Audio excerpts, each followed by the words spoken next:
Salmo 47, a partir do verso 5, a gente lê: Deus subiu em meio a gritos de alegria, o Senhor em meio a som de trombetas. Ofereçam música a Deus, cantem louvores, ofereçam música ao nosso Rei, cantem louvores. Pois Deus é o Rei de toda a terra. Cantem louvores com harmonia e arte. Deus reina sobre as nações, Deus está sentado em seu trono. Os soberanos das nações se ajuntam ao povo do Deus de Abraão, pois os governantes da terra pertencem a ele e ele é soberanamente exaltado. Aqui a gente tem uma série de coisas interessantes, mas a gente precisa voltar ao verso 5, que é um verso central nesse salmo.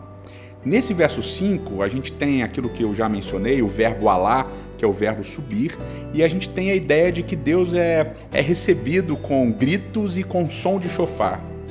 O verbo alá, a ideia de gritos mais o som de chofar, esses três elementos juntos, eles só aparecem aqui no Salmo 47 e em um outro contexto, um único outro contexto da Bíblia hebraica, que é justamente a chegada da Arca da Aliança em Jerusalém, lá em Samuel capítulo 6 e em Crônicas capítulo 15. Nesse processo da chegada da arca, essas três coisas estão unidas, ou seja, é muito possível que esse salmo tenha sido composto com essa ideia na cabeça, da chegada da Arca da Aliança na cidade de Jerusalém.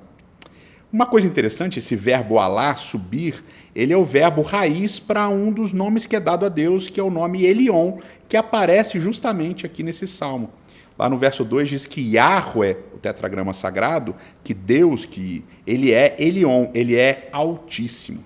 E aí a gente tem mais um detalhe aqui curioso, que é a preposição al, né? Alal, o verbo alá, subir, a ideia de Elion, e agora a preposição al. A preposição al, ela aparece em alguns momentos cruciais nesse salmo, no verso 2 e no verso 8.